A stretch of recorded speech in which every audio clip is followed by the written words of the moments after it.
Dans ce 134e épisode, je reçois Delphine Berck, formatrice et sophrologue, pour un partage de pratiques et d'expériences. Je suis Émilie Lefatan, je suis formatrice et coach professionnelle spécialisée dans l'accompagnement des professionnels de l'enseignement, de l'éducation et de la formation. Et dans le podcast Mes trucs de prof, je partage avec la communauté enseignante des réflexions, des conseils, des découvertes, avec l'intention de réfléchir et de faire réfléchir, de remettre du sens et du bien-être dans les pratiques et par ricochet dans la vie des élèves. Mes trucs de prof est disponible sur toutes les plateformes et également sur le site mestrucsdeprof.fr. Et si vous avez envie de travailler avec moi, je vous propose de faire un tour sur mestrucsdecoach.fr pour découvrir les différents accompagnements que je propose, qu'ils soient individuels ou collectifs.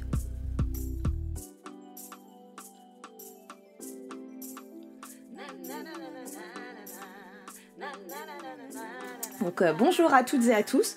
Aujourd'hui, je ne suis pas seule au micro, je suis avec Delphine Berck, qui est formatrice, sophrologue, et son domaine, c'est plutôt le management et la relation client. Et vous vous demandez sûrement pourquoi elle intervient dans un podcast destiné aux profs. Eh bien, vous allez vite comprendre. Bonjour Delphine. Bonjour Émilie, bonjour à tous. Je suis ravie de t'accueillir dans cet épisode de podcast. Alors moi, j'aime bien discuter avec des personnes qui accompagnent et qui forment dans d'autres domaines que l'enseignement, parce qu'il y a toujours des croisements, des ponts à faire ou de l'inspiration parfois à trouver.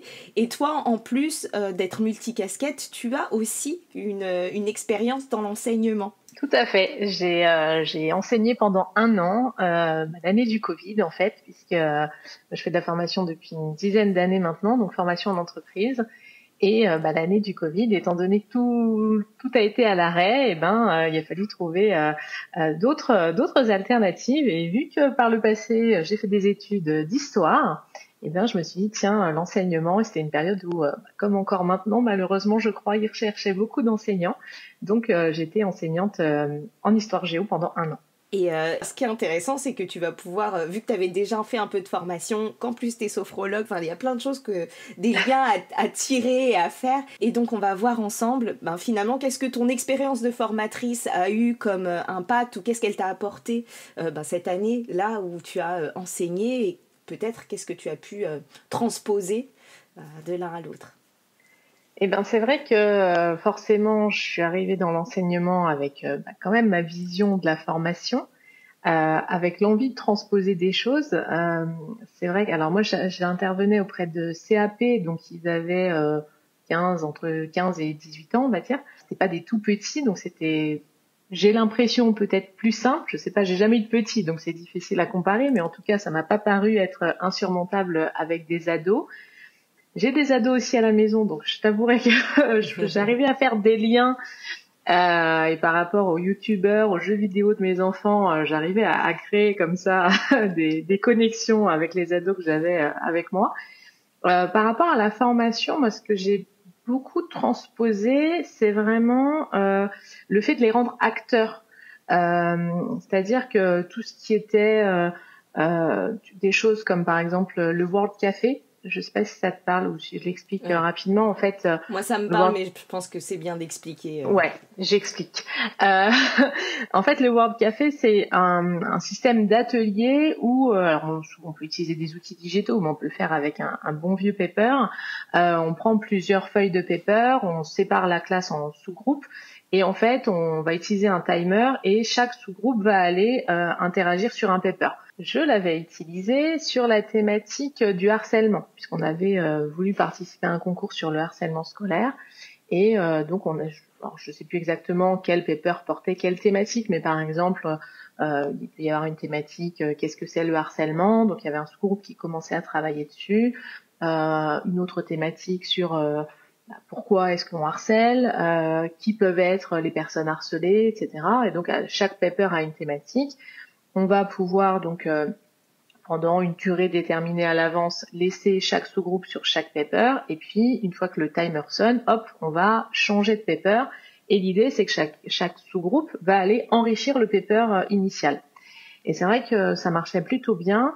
Moi, dans l'analyse que j'ai pu en faire, j'aimais beaucoup, et eux aussi, le fait d'être debout et d'être en mouvement, de passer comme ça d'une étape à l'autre.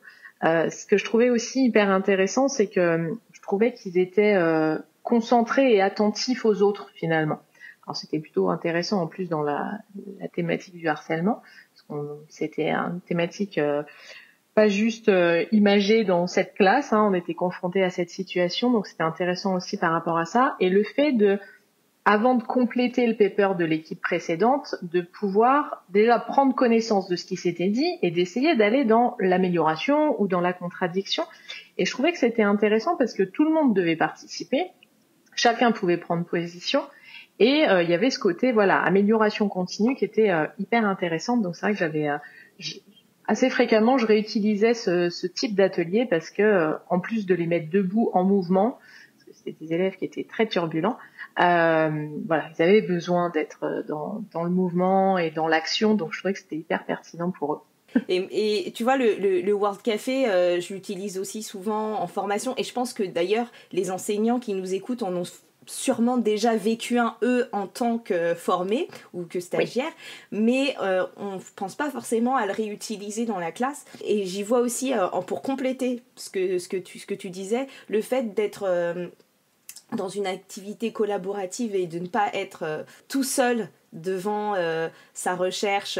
Ça dédramatise aussi un peu certains aspects de l'apprentissage. Ça permet aussi de développer les compétences psychosociales en se mettre d'accord. Tu vois, tu parlais de tenir compte de ce que les autres ont dit, etc. Mais se mettre d'accord, réfléchir, argumenter, apporter des controverses, compléter, sans être forcément dans le jugement de ce que moi, en tant qu'élève tout seul, je vais écrire sur ma feuille, mais on réfléchit à plusieurs, quoi. C'est amener un peu des modalités d'intelligence collective dans la classe. Exactement. Et c'est vrai que c'était rigolo parce qu'à chaque fois, il y avait un peu un leader qui disait « Bon alors les gars, on écrit quoi ?» Parce que bon, j'avais 2 filles dans la classe, donc c'était souvent les gars quand même. Et c'est vrai que même ça, le fait de prendre en considération ce que les autres voulaient écrire et de se dire ça on l'écrit pas. Et c'est vrai que c'était hyper intéressant. Et bon, forcément, c'est un outil que moi j'utilise beaucoup en formation parce que pour les mêmes raisons, alors pas forcément pour les stagiaires turbulents, mais je trouve que voilà, ce côté intelligence collaborative est hyper intéressante et que ce soit des adultes ou des élèves, c'est jamais des feuilles blanches, ils ont déjà du vécu, ils ont une expérience, et en partant d'eux, je trouve que c'est vraiment quelque chose qui renforce le message, parce que si on touche à ce que eux ont vécu, ils sont à mon sens plus enclins à ensuite augmenter leur niveau de connaissance, partager, et surtout sur un sujet comme celui-là, c'était important qu'il y ait vraiment de la communication autour des thématiques, quoi. Et puis ce que tu dis là, c'est aussi quand tu dis partir d'eux, toi en tant que prof ou en tant que formatrice, ça te permet aussi de faire un peu un état des lieux et de savoir aussi quels sont les déjà là des personnes que tu formes ou à qui tu enseignes, et de pouvoir avoir un point de départ et de ne pas être complètement hors sol, trop loin ou trop en deçà de ce qu'ils savent déjà, quoi. Exactement. Et ça, c'est vrai que en formation, savoir d'où on part pour adapter justement les connaissances qu'on va apporter, c'est hyper important. S'ils savent déjà, ils vont s'ennuyer, donc ils décrochent, et c'est valable pour les élèves comme pour les adultes que moi j'accompagne en entreprise. Et si on est trop haut, ça va pas non plus, quoi. Donc, et je trouve que ce qui est intéressant en plus, c'est que étant donné qu'ils nous apportent déjà de la matière, c'est beaucoup plus facile de faire du lien. Et ça, c'est quelque chose qui, à mon sens, est aussi essentiel dans la transmission d'apprentissage ou de connaissances. Pareil, que ce soit des jeunes ou des adultes, faire du lien avec ce à quoi ça va leur servir, ce à quoi parler du harcèlement en classe, en quoi ça va être important dans la vie de tous les jours, c'est la même chose que en quoi poser son cadre quand on est manager, c'est important pour la cohésion dans l'équipe, quoi. Donc c'est vraiment cette notion de lien, pour moi, elle est essentielle. Je l'utilisais déjà beaucoup en formation, et j'ai trouvé qu'elle était pertinentes à réutiliser dans l'enseignement, en tout cas pour ma pratique durant cette année-là en tout cas. Ouais. Et donc là, on a parlé des Word Café. Est-ce qu'il y a d'autres choses qui te viennent en tête là, que tu as réutilisées de ton passé de formatrice dans l'enseignement? Oui, alors moi je suis très fan des outils collaboratifs numériques. Donc c'est vrai que j'en ai utilisé à plusieurs niveaux, soit en classe, alors là encore, pour que tout le monde participe, parce que ce soit en classe ou en formation, c'est souvent un peu la difficulté, c'est qu'on interroge une personne et puis elle se dit, le temps qu'elle fasse le tour de la classe ou le temps qu'elle fasse le tour de la salle, je suis tranquille pendant 20 minutes ou 30 minutes. Donc c'est vrai que les outils qui permettent de faire des quiz en ligne, des sondages ou des choses comme ça où tout le monde participe en même temps, ça je trouve ça hyper intéressant. Et puis des outils aussi similaires, plutôt à utiliser en asynchrone. Ça moi j'aime beaucoup. C'est vrai que j'ai le souvenir, alors c'était des élèves qui étaient des futurs jardiniers paysagistes. Et je parlais tout à l'heure de faire le lien. Donc, durant l'année, on a beaucoup travaillé sur l'histoire du jardin de Versailles. J'avais créé pour eux un quiz de révision en vue de l'interro en fait sur le jardin de Versailles. Et ce qui était super sympa, c'est qu'en fait, alors ce que j'ai transposé de la formation aussi dans l'enseignement, c'est le fait d'être responsable de son apprentissage. C'est-à-dire que moi, j'avais créé ce quiz. Donc, qui pouvaient faire de chez eux en asynchrone, donc là, sans que moi je sois présente pour ouvrir le quiz ou quoi que ce soit.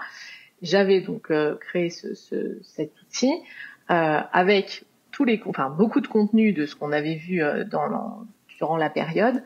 Et donc, je leur ai présenté les choses de la manière suivante. Je leur ai dit, voilà, je vous ai préparé un quiz de révision. Vous l'utilisez pas. Pour moi, ça change rien. C'est pour vous. En gros, si vous l'utilisez, je pense que ça va vous simplifier la révision.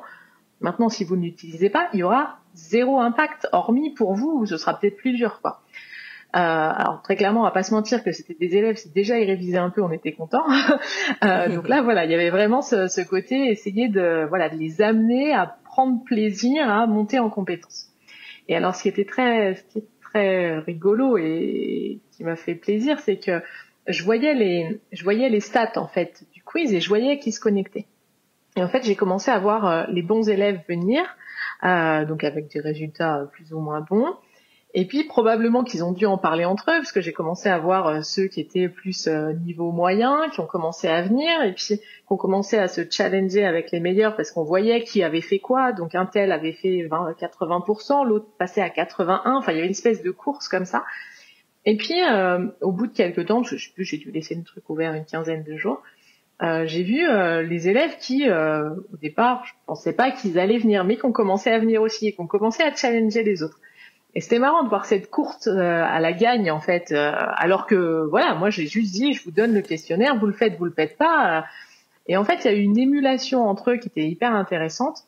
Et je pense que la plus belle récompense, ça a été le jour de l'interro, de voir un élève qui vraiment avait énormément de difficultés, tant scolaires que sociales, enfin une famille un petit peu compliquée et tout. Et donc il arrive, il s'installe, je distribue les feuilles d'interro, il prend l'interro, il commence à regarder, il lève la tête, il me regarde, il me fait un sourire, il replonge dans l'interro, il fait son interro assez rapidement. Et il relève la tête, il me ressourit, et je me dis, voilà. Parce que moi, j'aurais dit, si vous avez réussi le quiz, vous réussissez forcément l'interro. Ce sera pas les mêmes questions, mais ce sera juste remanier un petit peu.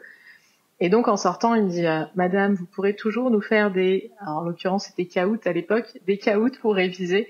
Et je me suis dit, ok, là, c'est bon, ça marche. Ils ont pris plaisir. Et ça, c'est quelque chose que j'ai beaucoup utilisé aussi de ce que j'utilise en formation dans cette année d'enseignement, c'est le côté ludopédagogie, quoi. C'est de mettre du jeu dans l'apprentissage parce que on sait que ça marche, quoi. Donc si ça marche pour les adultes, forcément que ça marche pour les ados, parce que j'ai envie de dire, c'est plutôt dans le sens inverse, on pourrait avoir des doutes, mais dans le sens là, ça fonctionne. Alors sur ce sujet-là, je les ai beaucoup fait travailler, et c'est une autre thématique que j'ai utilisée avec eux. Alors pas complètement comme si j'étais en formation, mais bon, je pense que dans l'enseignement, on va appeler ça la classe inversée. le fait de leur apporter des contenus qu'ils vont d'abord, eux, explorer en autonomie pour ensuite le réutiliser de façon plus concrète en classe.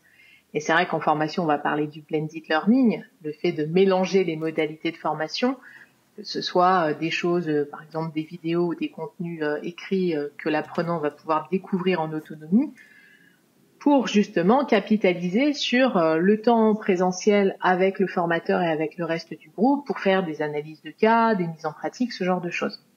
Et c'est vrai que forte de cette expérience en formation, je me suis dit comment je peux transposer quelque chose comme ça en cours. Donc j'ai consacré certaines heures de cours à faire l'équivalent de ce qu'ils auraient dû faire chez eux tout seuls, mais en leur laissant quand même de l'autonomie, donc avec des contenus que j'avais trouvés sur YouTube, etc.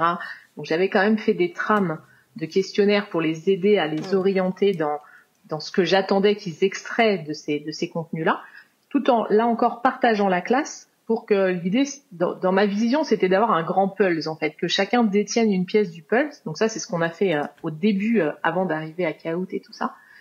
Et en fait, il y avait donc plusieurs thématiques. Chaque sous-groupe, il travaillait en binôme. Donc chaque binôme avait une thématique différente sur le jardin de Versailles. Et ils ont été explorés des contenus divers et variés que moi j'avais présélectionnés en amont pour vérifier qu'il n'y avait pas d'âneries dedans, etc. Ensuite, ils ont dû faire un exposé de ce qu'ils avaient vu en questionnaire aux autres. Donc, on a réutilisé l'information. Et ensuite, on a retravaillé un cours global de synthèse tous ensemble. Et ensuite, on est passé au Kahoot. Et enfin, à l'évaluation. Et ce qui était chouette, c'est que c'était plutôt ce qu'on a fait en début d'année. Et qu'à la fin de l'année, quand on leur en parlait, ils se souvenaient de ce qu'ils avaient appris. Et ça, c'était cool, quoi, parce que c'est vrai que des fois, on apprend, et même nous, même en formation, et moi, c'est un sujet, et c'est pour ça que j'aime le blended learning, parce que je dis toujours, en découpant de façon plus petite, on réutilise plusieurs fois l'information, et je pense qu'on en garde plus à la fin. C'est vrai que j'ai tendance à essayer de faire évoluer ma pratique. Je trouve que, alors sur ce que moi j'anime beaucoup, c'est le management. Quand on fait 2 jours consécutifs sur le management, c'est très bien, c'est mieux que de rien faire du tout. Mais en général, on retourne dans la vraie vie et on a pris beaucoup d'infos, mais je pense que le pourcentage de ce qu'on va utiliser pour de vrai est assez faible. Et là, cette expérience-là m'a encore une fois prouvé que voilà, d'utiliser, de réutiliser l'information sous plein de formes différentes, dans une temporalité moyenne longue, fait que on ancre la connaissance et je pense que c'est ça l'intérêt de l'école, c'est d'ancrer les connaissances pour la vie. Ouais. Et alors là, franchement, dans tout ce que tu as dit, j'ai pris des notes parce que il y a plein de choses hyper intéressantes, utiles, utilisables, et surtout, ça touche à des choses, des concepts assez importants dans l'apprentissage. Déjà, sur le questionnaire en ligne, enfin sur l'outil en ligne de révision, le quiz en ligne que tu leur as proposé, le premier truc, c'est que c'était facultatif et qu'ils se sont engagés quand même. Et qu'ils se sont encore plus engagés parce que c'était facultatif et qu'il n'y avait pas de pression. Et que parfois, on pourrait avoir tendance à se dire je vais vachement contrôler ce que les élèves font, je vais leur dire que c'est obligatoire, et puis je vais même leur mettre une note pour être sûr qu'ils le fassent et qu'ils s'engagent. Et en fait, là, ça montre que l'inverse est tout aussi valable, voire plus. C'est-à-dire que parce que c'est facultatif, parce que je mets de la liberté, et que je donne de l'autonomie, et que je responsabilise mes apprenants, et qu'en plus je leur dis à quoi ça va servir, enfin tu leur as dit à quoi ça allait servir, et ben ils se sont engagés. Après, la deuxième chose, c'est le temps, c'est la temporalité que t'as laissé 15 jours, et t'as attendu, et t'as observé. Et je trouve que des fois on se laisse pas assez le temps, tu sais, on essaye des choses, et au bout de 2 jours, on voit que les élèves se connectent pas, on se dit ça marche pas, on passe à autre chose.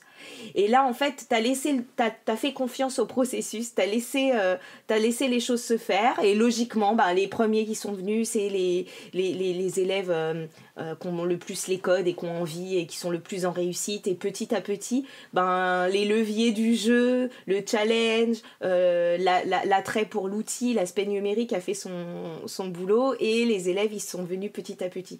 Donc ça, j'ai trouvé ça chouette à retenir, quoi, de se dire, quand on met en place des choses comme ça, laissons le temps aussi aux aux choses de fonctionner, quel que soit ce qu'on met en place, hein, même quand on manage un truc, enfin quand on apporte un changement dans son équipe, etc. De laisser aussi voilà, le temps aux élèves, là en l'occurrence, de s'approprier les choses.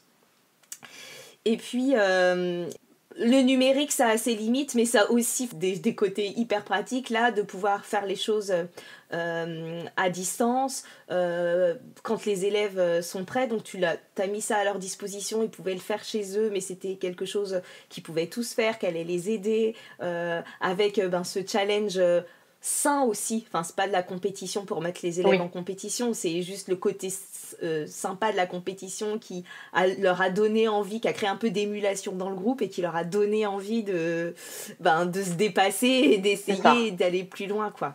Donc ça, j'ai trouvé ça chouette. Et puis après, il y a un autre truc qui est important. Tu vois, t'as dit, je sais qu'il y a des élèves en fait qui le feront pas forcément tout seuls sur la classe inversée. Du coup, je crée l'espace, le créneau, je fonctionne en classe inversée, mais j'utilise le fonctionnement, je le fais en classe. Et ça, c'est intéressant aussi, parce que surtout quand on a des jeunes, quand on a des enfants qui n'ont pas forcément les mêmes ressources matérielles disponibles à la maison, la même disponibilité, ou même ne serait-ce qu'un lieu, un espace pour travailler, le même temps disponible pour le faire, ça, c'est quelque chose à retenir, de se dire, je peux faire de la classe inversée, m'inspirer de ça, du blended learning, mais en prenant en charge l'instauration de ce temps avant le moment où on fonctionne ensemble. Et ça, c'est hyper intéressant, là, de se dire, la séance prochaine, on va travailler sur tel truc, donc on fait une pré-séance avant où je vous donne les documents, je vous donne les outils, vous cherchez ensemble, etc. Et ça peut, je pense, aider pas mal d'enseignants qui nous écoutent aussi. Cool. Quelque chose aussi que j'avais beaucoup aimé, c'est qu'en les mettant, là encore, en binôme, ils n'avaient pas l'impression d'être devant quelque chose d'insurmontable. Ils échangeaient déjà entre eux, ils s'appropriaient le contenu, et ensuite, ils étaient là aussi plus à l'aise pour restituer au niveau des autres. Alors, comme j'ai dit, j'avais quand même un peu balisé le truc, des questions, je les ai pas laissées complètement en mode ouvert parce que voilà, c'est des élèves qui étaient assez en difficulté, donc l'objectif c'était pas de les planter, c'était vraiment qu'ils se rendent compte qu'ils sont capables. Et ça c'était hyper intéressant. Et même sur la partie préparation de l'exposé, je sais que parfois je leur disais, parce que tu l'as dit à juste titre, tous les élèves n'ont pas les mêmes moyens. Moi je suis en Picardie, donc on a des endroits quand même où le réseau est pas terrible, on a certaines familles où les moyens sont pas très élevés, donc tout le monde n'a pas un ordinateur, n'a pas une connexion internet, etc. Et c'est vrai que ce que je faisais aussi des fois, c'est que je récupérais la salle informatique entre midi, et parce que moi j'avais toujours des trucs à bricoler, et je leur disais si vous voulez venir, vous pouvez, pour travailler votre exposé, créer votre support, etc. Et là encore, en toute autonomie, en toute liberté, mais on leur laissait pas la salle informatique en autonomie sans un adulte pour surveiller quand même. Mais vu que moi j'avais toujours des choses à préparer, etc., je me disais plutôt que je sois en salle des profs ou en salle informatique si elle était dispo. J'étais là pour veiller au grain, on va dire. Et là aussi, j'ai été surprise de voir certains qui sont venus, et madame, vous pouvez nous aider, etc., et qui ont investi la mission d'une certaine manière. Et c'était chouette parce que, en effet, parfois il peut y avoir des différences. Certains peuvent être dans l'échec parce que ce qu'on demande, d'un point de vue ressources matérielles, informatiques et autres, ils ont pas. Donc c'est le parcours du combattant, et si déjà en plus pour eux l'école c'est compliqué, on leur met une double contrainte, parfois sans s'en rendre compte. Mais là j'en avais conscience, donc j'ai essayé de trouver l'outil, le dispositif qui permettait de leur donner la possibilité de faire. Après, encore une fois, ils faisaient pas, mais plutôt des bonnes surprises. Là, en plus, on est vraiment sur 3 leviers hyper importants. Le sentiment de compétence, la proximité relationnelle avec toi, entre eux, etc. et l'autonomie. Et en fait, c'est ce qui va favoriser aussi l'engagement, la motivation des personnes. Quand on me fait confiance, quand je sens que je peux faire tout seul, quand on me laisse l'espace de faire tout seul, quand malgré tout, dans cette autonomie, y a quelqu'un qui est disponible avec pas loin et qui crée ce lien et qu'entretient ce lien, etc. Et que je me sens capable de le faire, forcément derrière je suis motivée en fait.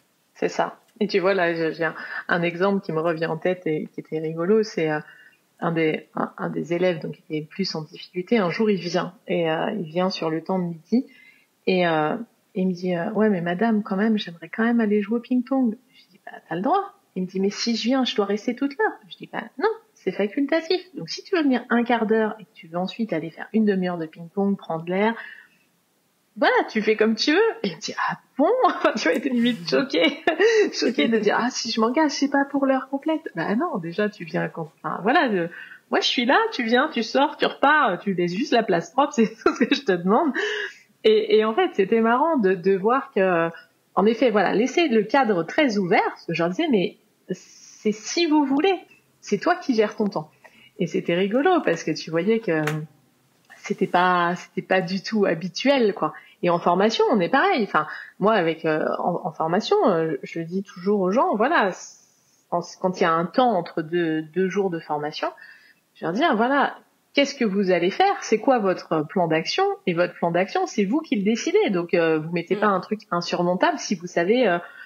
Si je suis un manager avec des enfants qui ont 2 et 5 ans, je sais très bien que je vais pas avoir énormément de temps parce que j'ai des enfants en bas âge, etc. C'est pas la même chose si j'ai des ados qui ont moins besoin de moi.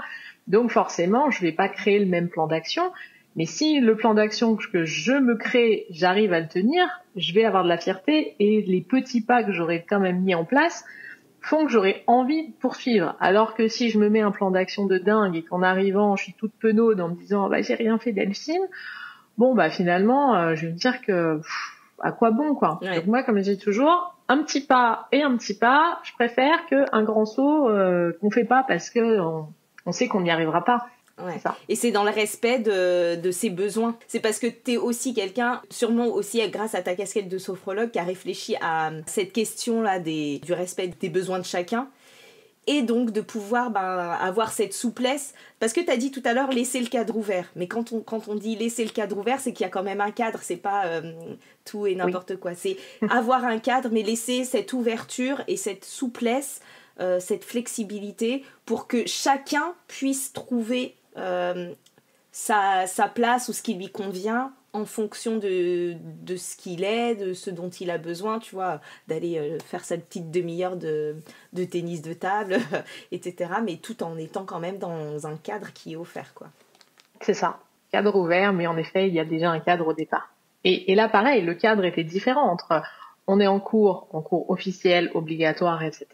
et on est à côté, voilà, on est dans l'enceinte de l'établissement, on est dans la salle informatique, on fait pas n'importe quoi. Maintenant, l'ouverture, elle est sur le temps que tu consacres et l'investissement que tu mets, quoi.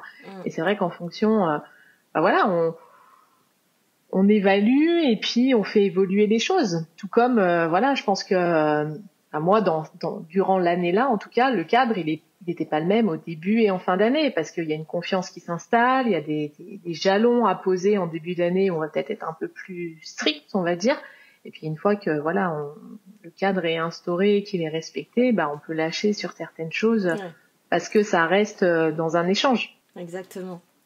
Et puis, je sais pas pourquoi je pense à ça là, mais je me dis qu'il y a aussi par rapport à l'ouverture de ton cadre et le fait d'être dans cette relation où c'est ok de pas venir tout le temps, c'est ok d'être autonome, d'aller faire le quiz ou de ne pas le faire, c'est ok de venir travailler sur le temps du midi ou pas, et que derrière ça implique aussi pour l'enseignant, la formatrice d'être vraiment complètement ok avec le fait que ce soit ok, c'est-à-dire de ne pas aller tu vois, de ne pas que ce soit pas genre oui on laisse un peu de souplesse mais ensuite ceux qui viennent pas on leur fait des remontrances ou leur dit ou on fait des commentaires, enfin bon oui t'as pas réussi ton éval mais bon en même temps t'avais la possibilité d'aller sur le quiz et tu l'as pas fait, ou je te vois jamais le midi, etc. Et il y a aussi cette congruence, on en a déjà parlé quand on s'est eu au téléphone la dernière fois, mais cette congruence avec le cadre et les règles qu'on pose, c'est que si c'est ouvert,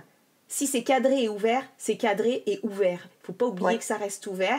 Et du coup, de garder cette congruence avec ce qu'on a annoncé au départ, quoi.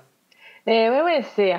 Après, par rapport à ça, je pense que Enfin, moi, en tout cas, dans ma vision de mon métier, que ce soit la formation, que ce soit même la sophro, ou là l'année d'enseignement, moi, ma ligne directrice, c'est que la personne, elle évolue et elle grandisse. Et à partir du moment où ça, c'est ma mission, j'ai envie de dire, c'est un mot un peu fort, mais en même temps, au moment où je le dis, je me dis non, c'est pas si fort que ça. Je pense que c'est ma mission. Cette congruence, pour moi, elle est naturelle. Parce que mon objectif, c'est que peu importe d'où ils partent, l'idée, c'est que ils avancent, en fait.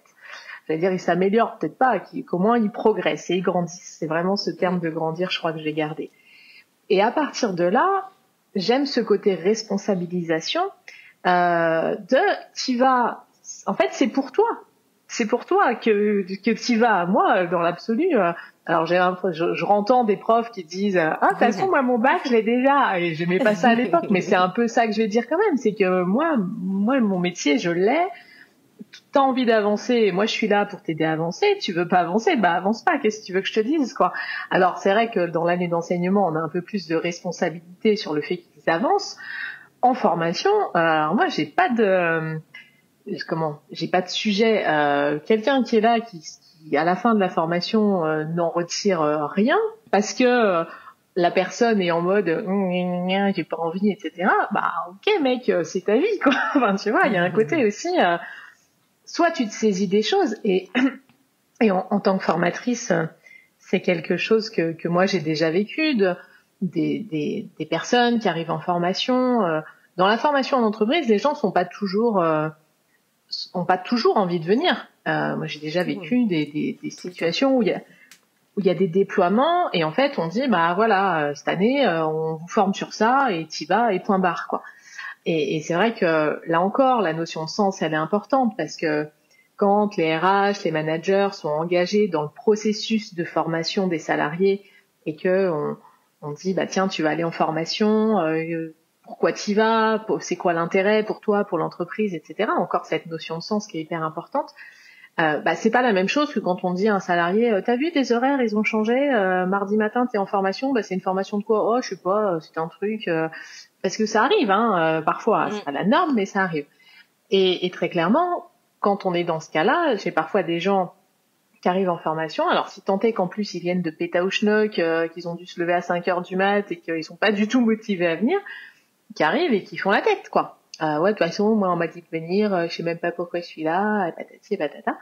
Et souvent la phrase que je leur donne, que je leur dis, c'est de toute façon, écoutez, vous êtes enfermés avec moi pendant 7 heures, donc tant qu'à faire, essayez d'en tirer quelque chose de positif. Et en général, ça les déride un peu, et à la fin, ils reviennent, ils disent ouais, c'était cool, j'ai appris des trucs et tout.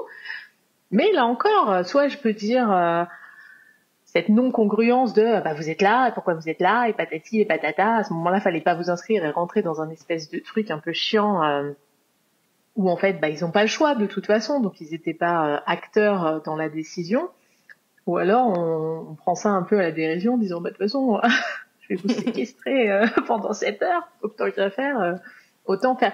Et ça, je pense que c'est la sophro qui fait que j'ai cet état d'esprit quand même, parce que la sophro, c'est tirer du positif un peu dans tout ce qui arrive, en fait. L'idée, c'est toujours de se dire que une pièce, elle a toujours deux faces. Donc, même quand il nous arrive des trucs pas cool, qu'est-ce qu'on peut tirer de positif de ça? Alors, évidemment, il y a des situations où c'est quand même compliqué de trouver du positif, mais dans la vie générale de tous les jours, voilà, il y a toujours des trucs sympas quand même. Et ça, c'est quelque chose que j'utilisais avec mes élèves. C'est marrant. C'était en 2020-2021, donc ça fait un bout de temps maintenant. Mais merci de me proposer de reparler de cette époque parce que je repense à des trucs sympas. Sur le côté positif, avant Noël, parce que c'est vrai que c'était... Alors, il y en avait qui étaient compliqués quand même. Et ça change de la formation. C'est qu'en formation, moi, j'ai des adultes, c'est des salariés, tout ça. Donc, on est quand même dans un cadre assez simple, on va dire, à gérer. On peut toujours avoir un râleur, qui est pas content, mais on reste quand même dans quelque chose de très safe, quoi, on va dire. Là, il y a des jours où c'était un peu tendu quand même. Et c'est vrai qu'on peut vite avoir le fait d'avoir une vision négative d'un élève. Tu vois, de se dire, ah là, celui-là, il est toujours chiant, il est toujours ceci, il est toujours cela. Et c'est vrai qu'arrivé au moment de Noël, il y en avait certains qui étaient un peu, tu pousses le bouchon un peu trop loin, Maurice. Et, euh, et bah voilà, mon côté sophro fait que je me suis dit, non, là, je commence à partir dans un cercle vicieux, faut que je reparte dans le vertueux. Et je me suis posée, j'ai pris la liste des élèves et je me dis, il faut que tu trouves un mot sympa pour chaque élève. Et donc, je leur ai tous écrit un petit mot sympa, j'apprécie quand ceci. Et des fois, c'était des trucs bateaux, mais j'apprécie parce que t'es toujours à l'heure. Et bon, dans cette classe, c'était déjà quelque chose de cool qu'ils soient tous à l'heure. J'apprécie tes efforts de faire ceci. J'apprécie le fait que voilà, tu sois vigilant à plus dire de gros mots ou des choses comme ça. C'était des trucs qui peuvent paraître basiques, mais pour eux, c'était déjà des efforts, quoi. Et juste avant de partir, avant les vacances de Noël, je leur ai tous distribué un mot. Et c'est marrant parce que, enfin, on peut se dire que c'était rien du tout, mais en même temps, c'était énorme parce qu'ils sont tous pris ça. Et c'était... Et quand on est rentré en janvier, ils m'ont tous écrit un mot, eux, en disant « Mais il faut aussi que nous, on lui dise des mots gentils !» Et c'était... ouais, et je les ai retrouvés il y a pas longtemps. Alors, c'est blindé de fautes d'orthographe et tout. Mais c'était trop chaud. Et en fait, je me dis, voilà, quand... Enfin, moi, je reste persuadée que on est l'adulte référent. Alors, surtout avec des élèves, avec des moi en formation, j'ai des adultes en face de moi, donc mon champ d'action enfin, mon impact, j'ai envie de dire, est différent. Mais avec des jeunes, enfin, j'imagine qu'avec les petits, c'est pareil, c'est peut-être même encore plus fort, mais là, avec des ados, je trouve qu'on a une responsabilité. Quoi qu'on dise, on a une responsabilité. Et je me souviens d'une discussion que j'avais eue avec un collègue qui est arrivé la même année que moi, mais qui lui était beaucoup plus jeune, parce que moi j'avais quand même la petite quarantaine, donc j'avais quand même de la bouteille malgré tout par rapport à un jeune enseignant qui arrive et qui des fois tombe un peu des nues, parce que c'est pas évident de prendre en charge une classe quand on est soi-même sorti de l'école depuis pas si longtemps que ça. Et je me souviens que c'était un jeune enseignant, mais qui avait une vision du respect très old school, quoi. Tu vois, le côté ils me doivent le respect, etc. Et je me souviens d'une discussion avec lui où je lui avais dit, tu sais, moi je pense que si toi tu ne les respectes pas, ils te respecteront jamais. Et je lui avais dit, les codes changent. Oui, quand toi t'étais à l'école ou même moi, on devait le respect à l'enseignant, c'était institutionnalisé d'une certaine manière. Et je pense que maintenant, alors il y a peut-être des enseignants qui vont me maudire de dire ça, mais tant pis, je l'assumerai.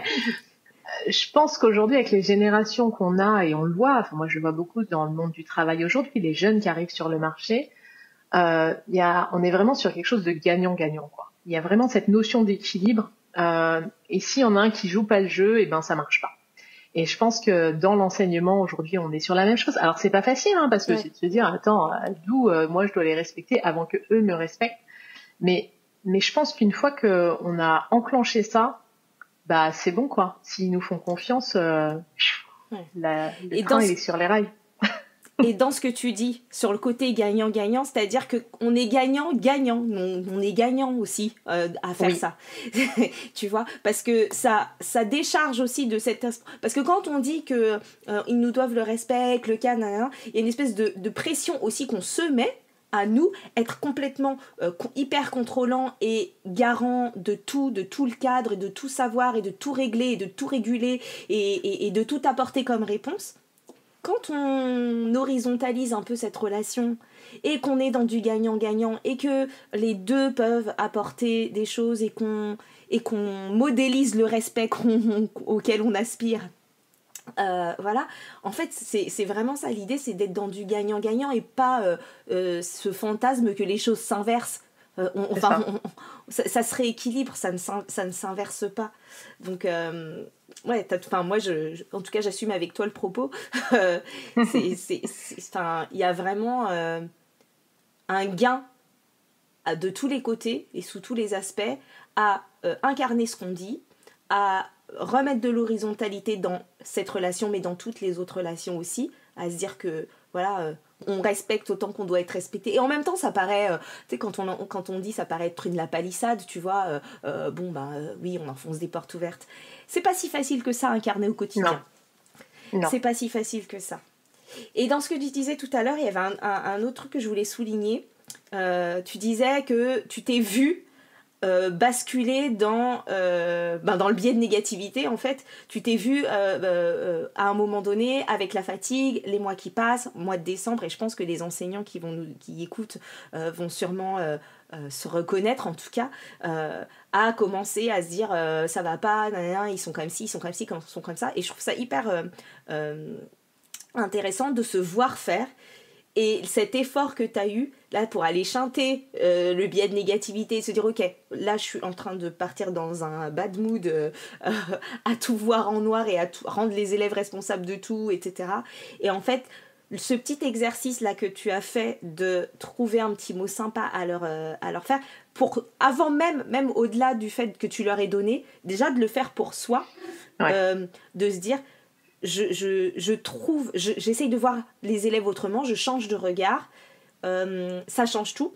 Déjà après dans notre façon de leur parler, d'aborder les choses, d'arriver en classe, de voir ce petit côté positif, même quand c'est un peu compliqué. Et puis après le retour, quand tu leur proposes ça, les signes de reconnaissance que ça représente pour eux, la confiance que ça instille, le lien que tu crées avec eux en faisant ça, on n'est pas en train de dire que faites ça, ça marchera forcément, et vos élèves, vous verrez, vous rendront l'appareil en vous donnant forcément des petits mots gentils. Pas forcément. Et c'était même pas le but. Là, ça a donné ça. Et c'était même pas le but. Ouais, d'avoir de se voir basculer.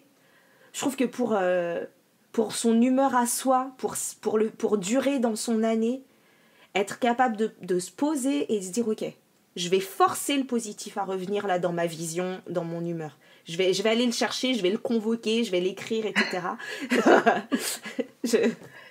Mais même à l'inverse, tu vois, par rapport à l'humeur, et on parlait tout à l'heure congruence, etc., je me souviens, et là encore, je me rappelle de leur tête, c'était drôle, d'une fois où ça n'allait pas. Voilà, je sais plus ce qu'il y avait, j'avais un truc un peu merdique dans ma vie. Et donc j'arrive, j'étais pas bien, j'étais en colère, etc. Et même sur le fait d'autoriser, alors par contre, j'autorisais aussi de leur côté, où je suis arrivée et je leur ai dit, voilà, je vous préviens, aujourd'hui ça va pas du tout, donc je vais pas du tout être cool, et je vous préviens que le moindre truc qui va partir de travers, il y aura 0 tolérance. Donc s'il vous plaît, aujourd'hui, voilà, faut vraiment que ça aille, quoi. Et ils ont respecté le truc. Mais à l'inverse, quand parfois il y en a un, qui débordait, etc., je dis, mais t'as le droit en fait, t'as le droit d'être en colère. Par contre, tu t'insultes pas ton copain d'à côté, tu claques pas tes trucs par terre. Par contre, tu peux venir me dire, madame, aujourd'hui ça va pas, et c'est ok, et je te fous un peu la paix, entre guillemets, mais à condition que, il y ait pas de débordement. Maintenant, c'est pas la carte de ça va pas tous les jours, quoi. Ça peut être accepté une fois de temps en temps, c'est un joker, on va dire. Mais au même titre que moi, je vais pas la gueule à chaque fois que je viens en cours, quoi, parce que sinon, ça va pas non plus. Donc, moi aussi, j'ai le droit à un joker de temps en temps, mais le joker, c'est pas la vie, quoi. Et c'était marrant parce que je pense que leur montrer aussi qu'on est humain et que nous aussi, des fois, il y a des trucs qui vont pas, et que moi je respecte quand toi ça va pas, mais respecte aussi quand voilà. Bon, là encore, c'est toujours une question de dosage, hein, c'est arrivé une fois, mais c'est rigolo parce qu'ils étaient vraiment super sages. Non, mais et moi j'ai vécu la même chose, tu vois. Un jour où je suis allée en classe complètement à faune, où tu demandes, tu vois, c'est aussi gagnant-gagnant, donnant-donnant, et c'est aussi montrer de l'acceptation. Tu montres ta vulnérabilité sans t'épancher, on n'est pas là pour raconter sa vie et pleurer et dire non. Tu montres ta vulnérabilité ou ton authenticité en disant voilà, aujourd'hui moi je vis ça, émotionnellement je suis comme ça, etc. Du coup tu les autorises aussi à se dire ok, en fait on a tous des émotions, des émotions et on gère, et tu montres aussi que du coup t'es pas juste tu t'emportes pas juste sans raison, etc. Il y a tout ça, tu vois, à détricoter là dans ce que tu dis. C'est j'annonce la couleur, je donne le cadre, ça reste exceptionnel, mais je montre que c'est possible, je fais une demande aux élèves et je leur fais confiance aussi en croyant que c'est possible, et en même temps j'accepte aussi du coup en congruence que eux aussi puissent vivre leurs émotions ou leur état de fatigue passager, etc. Ouais. On reste des humains, quoi, avec voilà, des hauts, des bas, des coups de fatigue, des bobos de l'hiver où on a mal à la tête, etc. Et ça va être bateau, hein, mais j'ai un précepte de vie, c'est ne fais pas aux autres ce que tu veux pas qu'on fasse. Et que c'est pas parce que ils ont 14 ou 16 ans et que, enfin 15, 16, 17, et que moi je suis une adulte, que forcément j'ai des autorisations supplémentaires, des droits supplémentaires en fait. Alors oui, il y a le cadre, il y a la responsabilité de l'enseignant, etc. Pour autant, voilà, on a un respect à avoir les uns envers les autres, et ce que moi je leur demande, je l'applique pour moi. Tu vois, il y avait le sujet du masque à l'époque, quoi, et c'est vrai que c'était un sujet où on imposait aux élèves de porter le masque, et puis bon, des enseignants, on va dire que tout le monde n'était pas très exemplaire, quoi. Et régulièrement, ils me disaient oui, mais madame, monsieur machin. Je leur disais, je sais, mais dans ma classe, moi j'exige que vous ayez le masque. Moi je le masque, donc ici, c'est comme ça. Et ça, je pense que c'est aussi important que chacun soit, enfin on en a déjà parlé ensemble du cadre, mais je pense que le cadre, que ce soit en formation ou dans l'enseignement, est hyper important, et que au-delà du cadre institutionnel, voilà, de l'établissement, du règlement intérieur, c'est quoi mon cadre, qu'est-ce que moi je suis prête à tolérer ou pas. Ce sera peut-être pas la même chose du point de vue de mon collègue, mais si moi je décline mon cadre, déjà au début de l'année et régulièrement quand les élèves en sortent, et que je parle de moi, voilà, moi dans ma classe c'est masque pour moi, pour vous, vous me verrez jamais sans le masque dans l'établissement, etc. Et à un moment ça rentre, quoi. Et c'est vrai que toujours cette exemplarité de ce que je veux qu'ils respectent, il faut que déjà moi je me l'impose à moi-même, que ce soit la politesse, s'il te plaît, merci, enfin là encore ça paraît être des trucs bateaux, mais oui, mais dire bonjour, ça l'est pas toujours, quoi. C'est ça. Il y a des profs qui disent pas bonjour, mais qui vont reprendre leurs élèves quand eux ne le disent pas. Et tu vois, ça me fait penser à une de mes filles qui me disait nous, tel prof, il nous met des croix si on oublie notre matériel. Mais lui, régulièrement, il oublie ses photocopies, il oublie ses trucs. Et elle me dit, mais en fait, lui, c'est l'adulte, il sait le faire. Il a eu plusieurs années pour s'entraîner à pas oublier ses affaires. Mais nous, on est en train d'apprendre et on se fait punir parce qu'on oublie nos affaires. Et du coup, quand elle m'a dit ça, je me suis dit, bah ouais, finalement, c'est aussi ça quand on dit... C'est ce que tu disais, fais pas aux autres ce que tu ne veux pas qu'on te fasse. Et aussi... quand on inverse, on peut se dire oui, mais c'est moi l'adulte, c'est moi qui suis responsable, j'ai plus mes preuves à faire, nanana, ok. Et on peut aussi voir ça comme ma fille le disait, se dire ouais, c'est moi l'adulte, et moi je suis censée, en tout cas, savoir un peu mieux que, si déjà moi j'y arrive pas tout le temps, je peux aussi prendre ça comme un apprentissage pour mes élèves et me dire que eux ne vont pas y arriver tout le temps. Alors ça veut pas dire que je tolère tout, toujours cette histoire de cadre, mais ça veut dire que j'ai de la tolérance. C'est pas tout tolérer, c'est avoir de la tolérance et de la souplesse. Et du coup, se dire, ok, je vois que ça fait 4 fois que tu oublies tes affaires, plutôt que de te mettre 4 croix, te punir, te coller. Ça veut dire qu'il y a peut-être un apprentissage là qui n'a pas eu lieu. Il y a un truc que tu sais pas encore faire, que ce soit de l'organisation, de la mémoire, etc. Et donc, en fait, changer la perspective, la façon dont on regarde les choses, je trouve que c'est... ça apaise, c'est toujours ce truc là, ça apaise, comme tout à l'heure tu disais, voir que je vois les choses de manière négative et finalement m'obliger à aller chercher le positif. C'est ça. Et pareil, tu vois, tout ce qui va être le droit à l'erreur, moi c'est un truc qui me branche vachement, qui est hyper important, c'est que des fois on s'emporte, des fois on a dit à tel élève que il avait fait ceci alors qu'en fait c'est pas lui qui l'avait fait, peut-être qu'on s'est trompé. Moi j'ai eu le cas l'autre fois, j'animais un séminaire, un truc un peu carré quand même, et j'ai raconté une connerie. Je pensais que c'était bon et en fait c'était pas bon, et en fait en revalidant avec quelqu'un qui avait la réponse, il me dit non c'est pas ça, et donc la personne intervenait, c'est un expert qui intervenait ensuite, et je lui dis que j'avais donné l'info erronée avant que la personne arrive. Et je lui dis, on a discuté de ça dont j'ai parlé tout à l'heure, et en fait, je me suis aperçue que j'avais dit des bêtises. Est-ce que vous pouvez reprendre, pour que nos participants aient la bonne info? Et en fait, ça roule, quoi.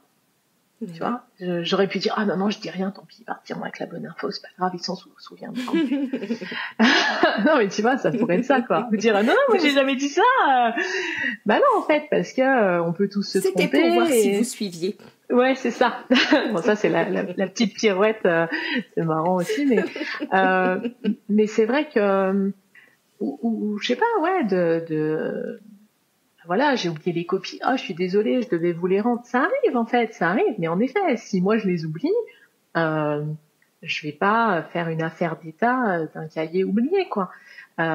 Et c'est vrai qu'il y a toujours tout ça, tu vois, même un truc, moi, alors ça, c'est plutôt dans mon rôle de maman où ça m'agace profondément, c'est, parce que j'ai 2 ados, l'ado qui se prépare pour son exposé, c'est vendredi à 14h, et vendredi à 14h, le prof qui dit, oh non, j'ai pas envie, on fait pas.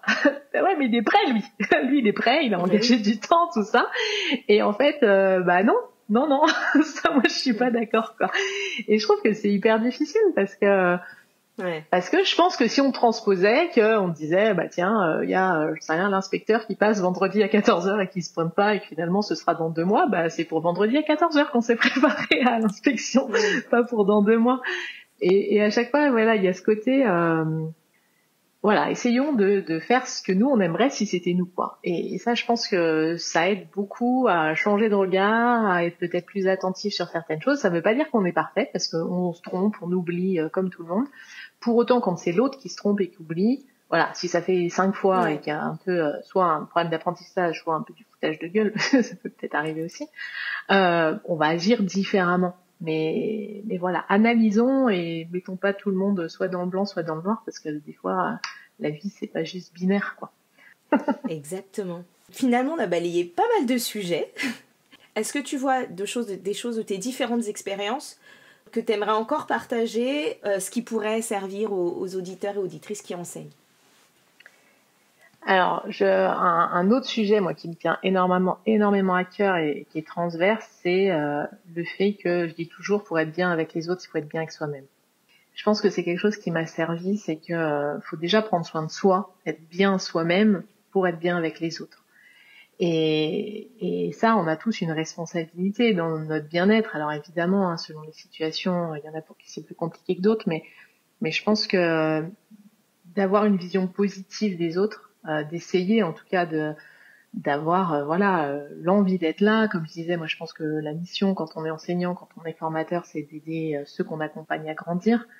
Mais là encore, si nous on n'a pas de soleil et on n'est pas arrosé et qu'on n'arrive déjà pas à grandir nous-mêmes, c'est difficile d'aller faire pousser une autre plante à côté, quoi. Donc je pense que alors je vais te faire de la pub indirecte, faut peut-être se faire accompagner par des gens comme toi, parce que c'est plutôt les personnes que t'accompagnes, toi c'est les enseignants. Je pense que ça fait du bien d'aller mettre à l'extérieur aussi. Alors je sais pas, j'extrapole peut-être, mais je pense que c'est pas toujours évident quand on est enseignant d'aller dire à ses collègues ou à son directeur que ça va pas, est-ce qu'on va pas être jugé, est-ce qu'on a peut-être des difficultés. C'est peut-être intéressant d'aller poser ça à l'extérieur avec des professionnels dont tu fais partie.